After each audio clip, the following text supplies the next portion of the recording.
noches, amigos. Estamos en un espacio más de Conversando con Mariela, de la plataforma de la Coordinadora Republicana. Esta vez tenemos la oportunidad de entrevistar al congresista Alejandro Muñante, quien tiene una destacada labor desde el fuero parlamentario en defensa de la vida, la familia y todos los derechos constitucionales por los que estamos batallando. Muy buenas noches, apreciado Alejandro. Un gusto tenerte en este espacio.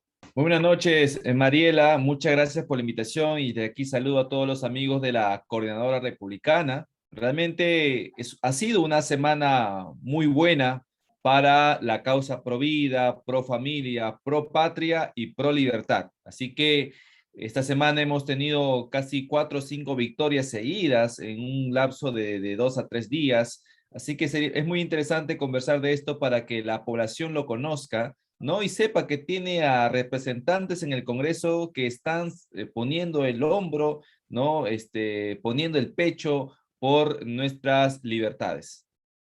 Alejandro, hemos celebrado con la aprobación del proyecto de ley 904 que permitía que los padres puedan acceder al contenido de los textos escolares, y esto es una lucha que se ha cosechado, como sabemos viene desde hace años atrás, que te hemos visto batallando en las calles y esto frente a este tema de la imposición de la ideología de género en los textos escolares.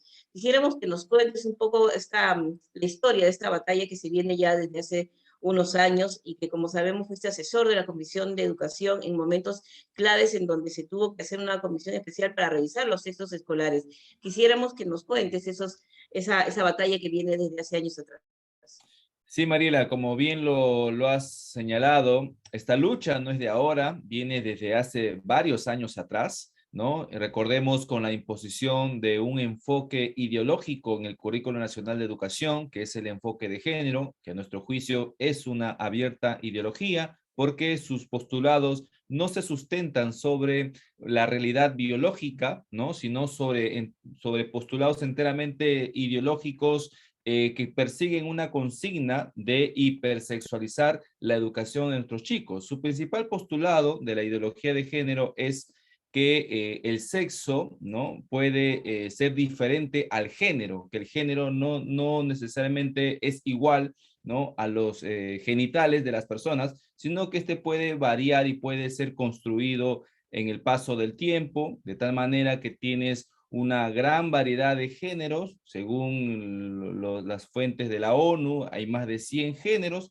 Yo considero que ese número se queda corto porque si cada persona puede construir su género como mejor le parezca, pueden ser pues miles y millones de géneros. Entonces, definitivamente es una educación que desarraiga la educación sexual de los factores biológicos que de una u otra manera también influyen en la sexualidad de una persona. Sin embargo, el enfoque de género, como toda ideología, lo único que se basa es en postulados y no en verdades, sino que pueden ser comprobables y verificables. En ese sentido, este tipo de enseñanza que para muchos puede gustar, pero para otros padres de familia que tienen una formación sólida en valores, esto pues representa un claro atentado contra Así su es. derecho a la formación. Por ende, hubo un gran grupo, miles y miles de padres de familia que comenzaron a marchar, que comenzaron a salir a las calles. Recordemos la marcha de Con mis hijos no te metas, la marcha en contra del Currículo Nacional de Educación, la marcha por la vida incluso, ¿no? Que también sabemos que existieron textos y enseñanzas que promocionaban directamente el aborto en nuestro país. Así que hubieron manifestaciones sociales que pusieron, ¿no? este tema en relevancia y se abrió todo un debate nacional. Sin embargo, todas estas acciones para el gobierno de ese entonces, que del señor PPK y luego de Vizcarra, ¿no es cierto?, poco importaron porque mantuvieron en el Currículo Nacional de Educación este enfoque ideológico.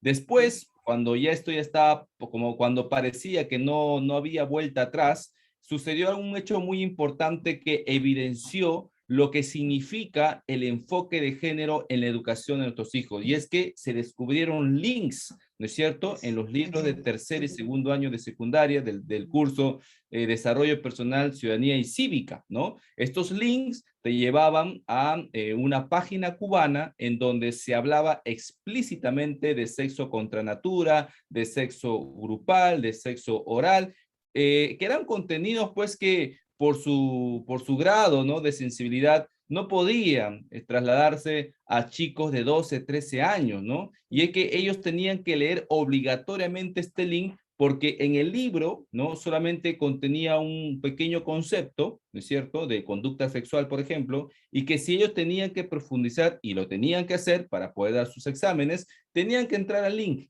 Y en el link pues se encontraban con toda esta información perversa, a mi juicio, porque no se le puede enseñar a un chico de esa edad estos contenidos tan explícitos. Entonces, de esa manera, pues, se hizo todo un escándalo, y recuerdo perfectamente que en ese momento la ministra de Educación, la hoy congresista Flor Flor Pablo, Pablo. también pidió perdón a la población, se escandalizó, dijo que iban a hallar a los responsables. Finalmente, hasta el día de hoy no hubo ningún responsable. Me corrijo, ya hay un responsable. Hace unas pocas semanas, la subcomisión de acusaciones constitucionales aprobó un informe que recomienda la acusación constitucional contra el ex ministro Daniel Alfaro. Entonces ya empiezan por fin a caer los responsables, ¿no? Entonces, ese escándalo originó una comisión investigadora. El Pleno aprobó una comisión investigadora para hallar a los responsables y gracias a Dios tuve la oportunidad de ser parte de esa comisión investigadora. En esa comisión que duró 3 meses, teníamos horarios de entrada, pero no de salida. Comprenderás el trabajo, pues teníamos que investigar los diferentes ministros, desde la señora Patricia Sala, de la época de Ollantumala. Teníamos que revisar texto por texto y que tampoco teníamos mucho, digamos, la colaboración del Ministerio de Educación, porque nosotros pedíamos los libros y no nos lo daban, ¿no? Entonces, teníamos que investigar de lo que encontrábamos en internet, de lo que por ahí teníamos, según la comisión tenía libros atrasados que estaban guardados. Entonces comenzamos a revisar uno a uno los textos y nos dimos cuenta efectivamente que este tipo de enseñanza hipersexualizadora venía desde hace varios años atrás y no necesariamente con el currículo del año 2016. Habían textos, por ejemplo, del año 2008, 2009, que recomendaban a las niñas, si en caso tenían dudas con respecto a las relaciones sexuales, que consulten al profesor, al tutor o a la ONG. El padre de familia estaba prácticamente proscrito de la educación sexual de nuestros chicos. Por esa razón, pues, es que existen estas cifras de embarazos adolescentes. Se lo chantan a una educación machista cuando en realidad este tipo de enseñanza hipersexualizadora es lo que ha fomentado, ¿no? Que las niñas pues estén ingresando a experimentar estas cosas cuando no están preparadas para hacerlo. Sin embargo, bueno, esto se desarrolló toda una comisión investigadora y no solamente nos quedamos en el ámbito sexual, también en lo que respecta a la época del terrorismo. Encontramos graves errores y horrores de parte de gente que de una otra manera sabíamos que cumplían un perfil. Nos dimos cuenta en la comisión de investigadora que los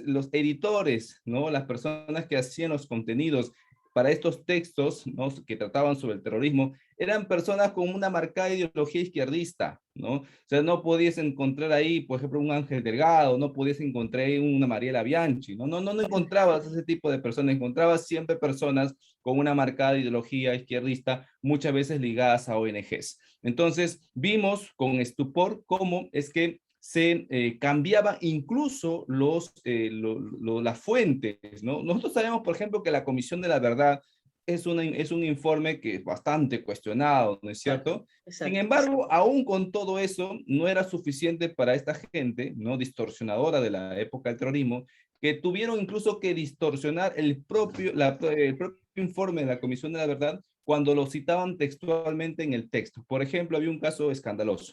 En el texto de los chicos, ¿no?, de quinto año, decía que transcribieron un testimonio de una persona que había vivido la época del terrorismo, ¿no? Entonces, en el texto, la señora decía, los militares, decía, los senderistas y los militares venían a matarnos, ¿ya? Eso decía el texto, como que equiparaban el accionar del senderismo con las Fuerzas Armadas. Sin embargo, nosotros revisamos la fuente donde sacan donde transcriben esa información, y la fuente, que es la Comisión de la Verdad, no decía eso. Decía, los senderistas, al igual que a los militares, nos venían a matar.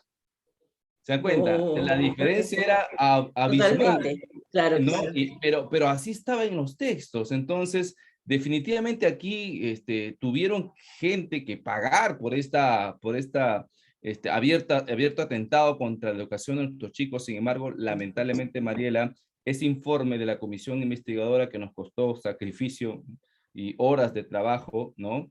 Se aprobó en la Comisión de Educación, pero Claro. después recordadas que vino el cierre del Congreso, Ujú. ¿no? Y ya pues este nuevo Congreso que ingresó no lo tocó más y ese informe prácticamente se encarpetó en los archivos del Congreso. Sin embargo, me tocó, como dice, como es Dios, que nos da la oportunidad de poder Es.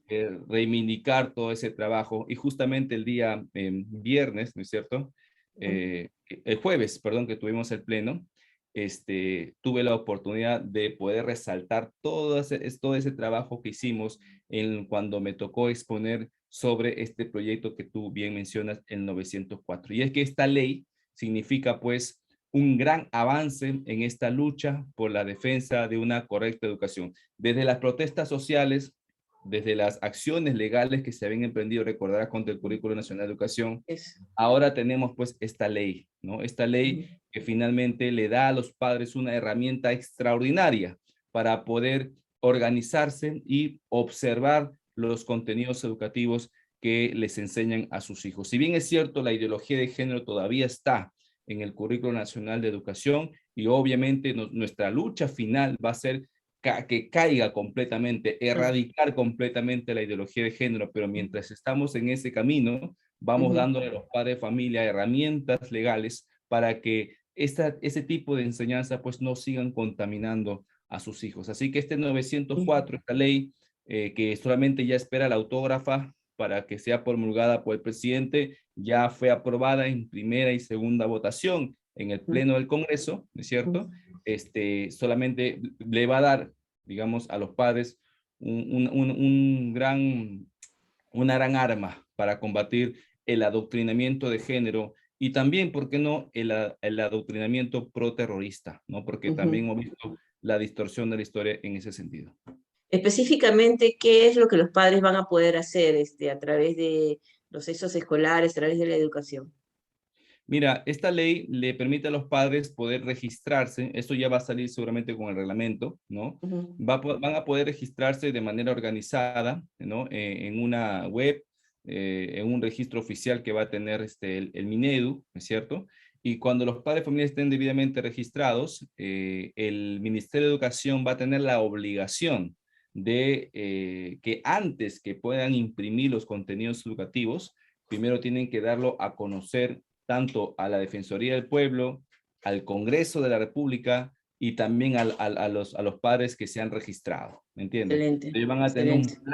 van a tener un plazo de 15 días promedio, ¿no? Para que puedan revisar todos los contenidos y ver efectivamente cuál de esos atenta pues contra su derecho formador, ¿no? ¿No es cierto? Entonces, si encuentran contenidos nocivos, entonces van a poder presentar observaciones, sugerencias de mejora al Ministerio de Educación. Y el Ministerio de Educación va a tener la obligación de responder esas sugerencias. Si no lo hace, el funcionario a cargo es pasible de una sanción.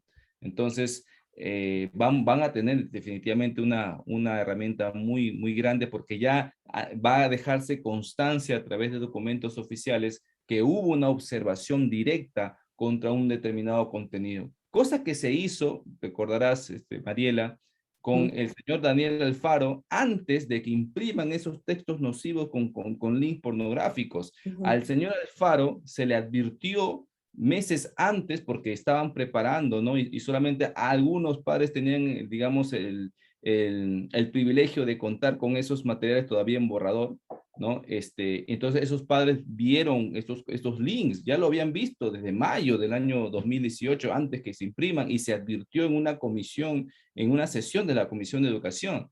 Sin embargo, el señor Alfaro, apelando a la supuesta rectoría de la educación, que pareciera pues un poder sobrenatural, ¿no es cierto?, que nadie puede cuestionar, no le importó nada e imprimió los textos. Y hoy por esa osadía está siendo ya sancionado por la subcomisión de acusaciones constitucionales. No queremos entonces que se repita más el hecho de que uno advirtiendo a la autoridad sobre contenidos nocivos simplemente se queden callados o no hagan nada. Con esta ley sí van a tener que responder necesariamente. Aquí hay un tema también que destacar, el accionar de Flor Pablo y de las ONGs progénero, caviares que han estado recibiendo mucho dinero del extranjero para implementar toda esta agenda quedaría como un tema pendiente el ver la manera de fiscalizar este accionar de estas ONGs y también como una manera para filtrar, ¿no? ¿No? Porque verdaderamente está haciendo mucho daño a la educación en el país. Y hablo de la educación porque es un sector que tenemos que recuperar, ha sido grandemente invadido por los caviares y gente de izquierda, y hemos visto por eso que cuando fue la marcha contra Merino, salieron gente de la UPC, de la de Lima y de otras universidades que aparentemente pues son gente que conservan una línea política distinta. Sin embargo, hemos visto cómo esta gente ha infestado aún esas universidades y los padres pagan mucho dinero para que vayan y se capaciten, pero no para que sean adoctrinados. Sin embargo, esos jóvenes estaban siendo adoctrinados. Entonces hay una tarea pendiente bien grande para recuperar la educación, no solamente en colegios, sino también en universidades, y de alguna manera poner esto en agenda, Alejandro, porque hay muchos aspectos que realmente han invadido esta gente y tenemos que recuperar por el futuro de nuestros hijos.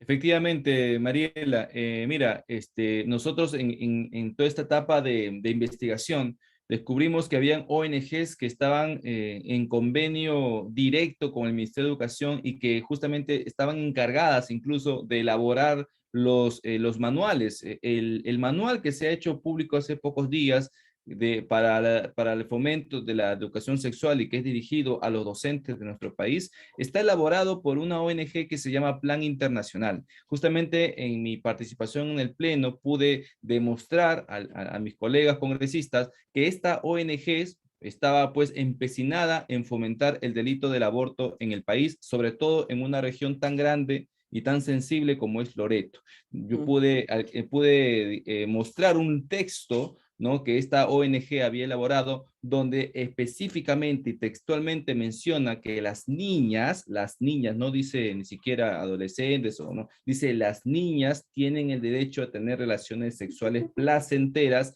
independientemente si desean tener hijos o no. Eso lo dice Wow, abiertamente el texto y está ahí en mis redes increíble. sociales, pueden ver el video donde muestro yo las diapositivas donde están pues estas páginas, ¿no? Entonces, estas ONGs han venido trabajando de esa manera, a espaldas completamente de los padres de familia. El Minedu ha estado actuando en función, no del derecho de los padres, sino en función digamos, del interés de estas ONGs que por supuesto lucran con el Estado. Entonces, eso he demostrado. Nosotros, los congresistas, teníamos que ponernos o del lado de los padres de familia o del lado de las ONGs. Finalmente, los congresistas entendieron el mensaje y con 88 votos en primera votación y después con 91, es decir, una victoria aplastante contra la consigna de Flor Pablo y compañía, pudimos aprobar este proyecto de ley.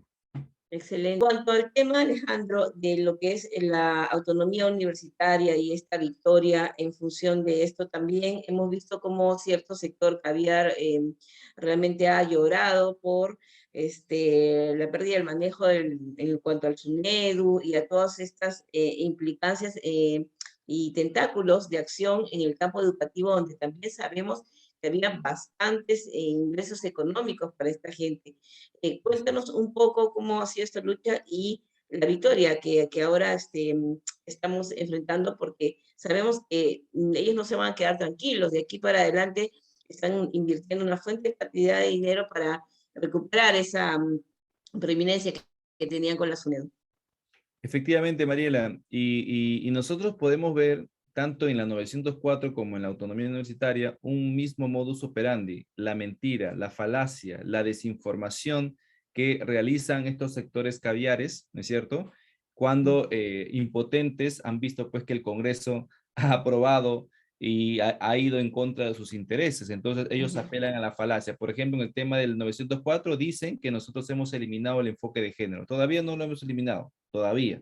pero lo dicen abiertamente en los medios de comunicación, y los medios de comunicación repiten cuál es el cajón de resonancia, ¿no es cierto? Ujú. Igual sucede con la autonomía universitaria. Dicen que nosotros hemos regresado a la antigua Asamblea Nacional de Rectores, ¿no? Que hemos debilitado y hemos atentado contra la calidad educativa y no sé qué otra cosa más. Bueno, Ujú. finalmente nosotros estamos siempre aclarando en todas las oportunidades que tenemos para hacerlo. Incluso el día de ayer también se publicó una columna de mi autoría en el Diario Expreso, la columna de todos los viernes, por si acaso tengo un Ah, espacio en qué el Diario bueno. Expreso.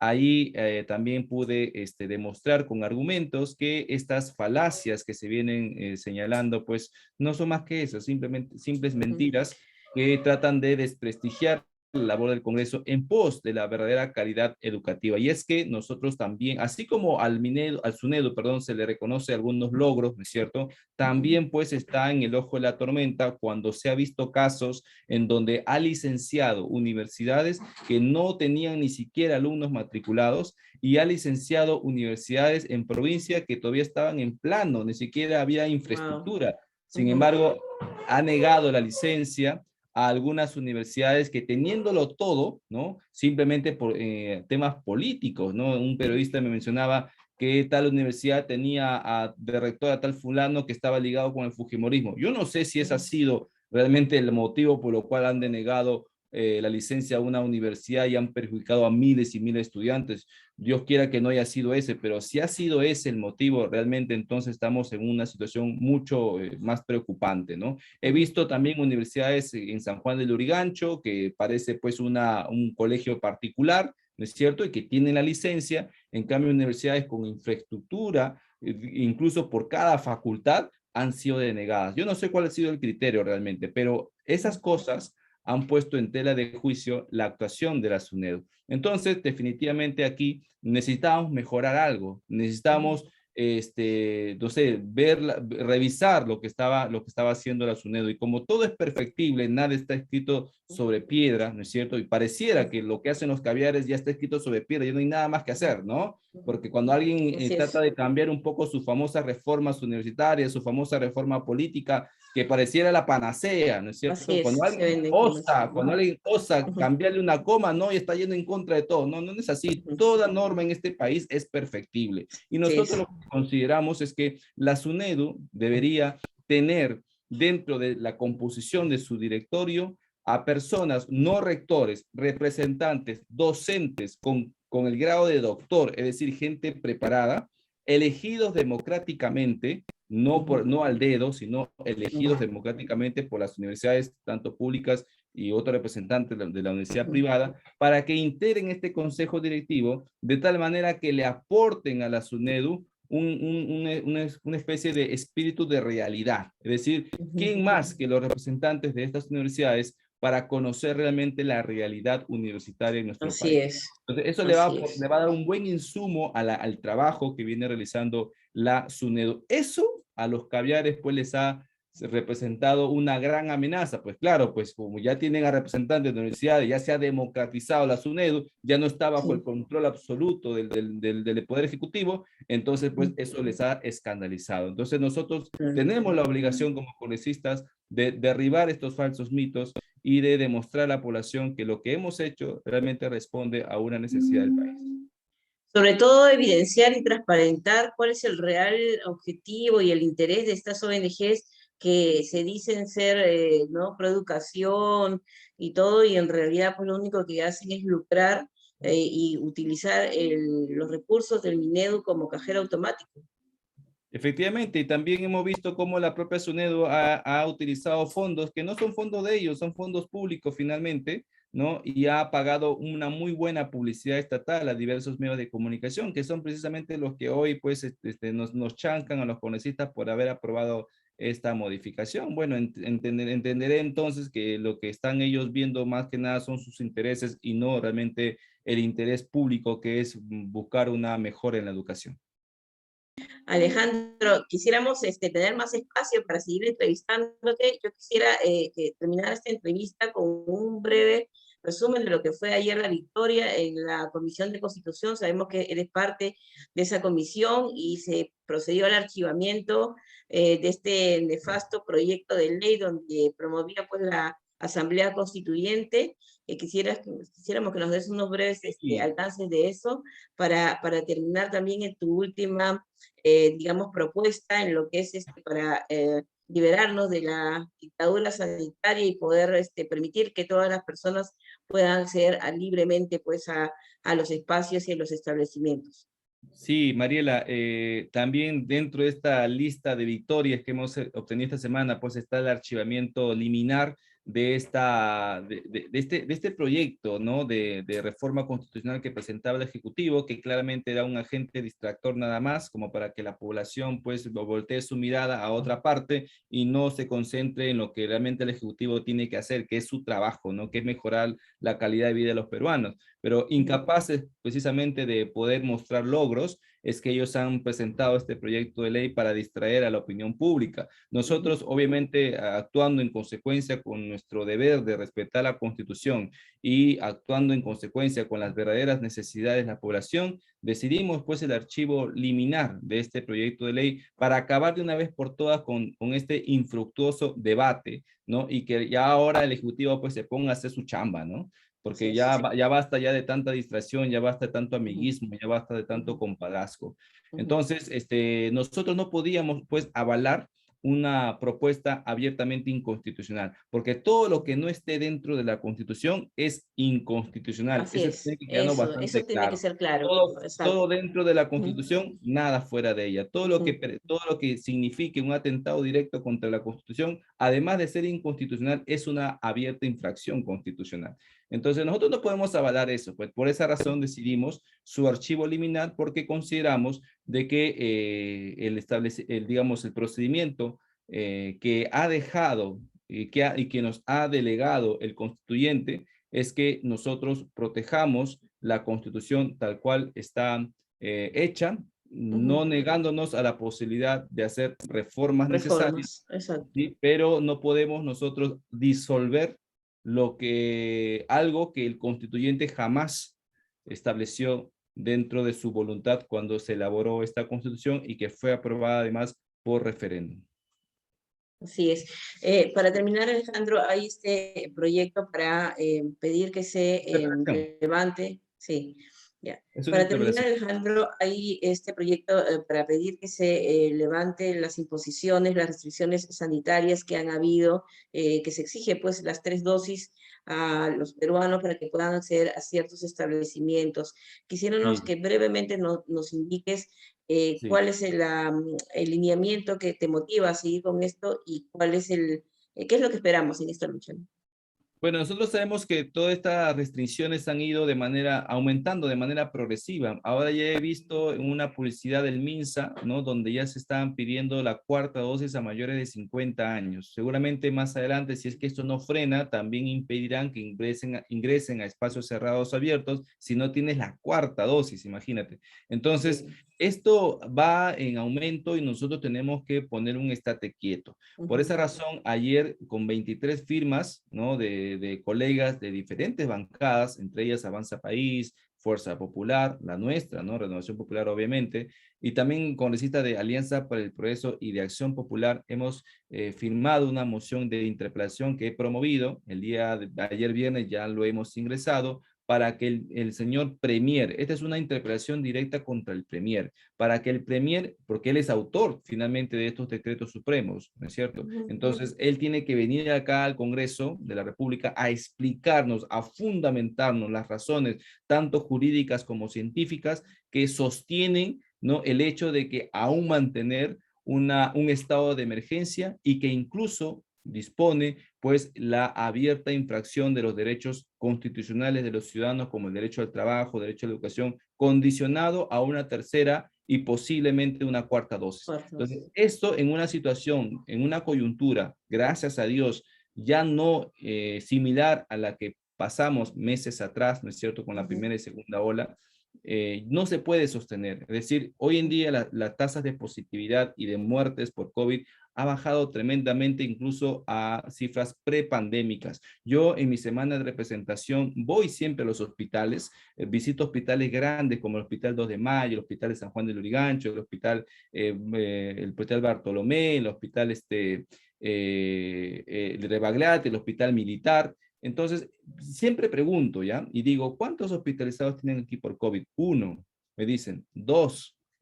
Entonces, ¿cómo es que con esas cifras uno puede seguir manteniendo una abierta violación de los derechos fundamentales de las personas? Eso no puede ser posible en un Estado de Derecho. Y es más, el Tribunal Constitucional se ha pronunciado ya en una sentencia, la 945/2020, donde ha dicho de que un estado de emergencia no puede ser pues indefinido, tiene que ser temporal y solo se puede prorrogar en la medida en que los hechos sean similares a aquellos que conllevaron a la primera implementación. Hoy en día eso ya no se está cumpliendo, por tanto, ampliar el estado de emergencia en nuestro país es abiertamente inconstitucional. Por eso he presentado esta moción de interpelación para que se caiga de una vez este estado de emergencia y los peruanos realmente podamos vivir en libertad e inmunizarse o vacunarse o inocularse aquellos que realmente quieran hacerlo y aquellos que no se le restrinja ningún derecho fundamental porque no estamos en un país donde hay ciudadanos de primera y segunda clase.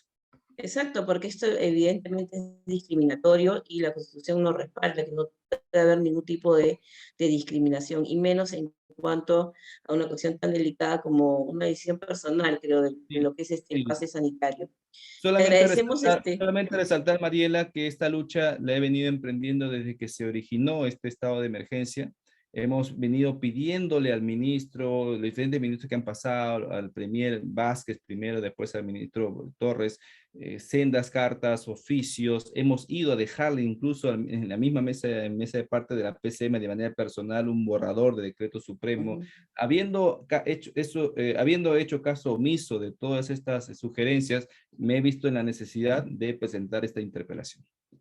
Te agradezco bastante, Alejandro, todos los alcances. Estamos muy contentos con tu gestión parlamentaria, nos sentimos bien representados por ti, lo que no podemos decir de muchos congresistas, y quisiéramos tus palabras finales. Este 14 de mayo hay una convocatoria masiva, patriota, para salir a luchar en defensa de la democracia, y también pidiendo pues que fuera Castillo fuera. Así que quisiéramos tus palabras finales y esperamos tu participación también en esta marcha masiva.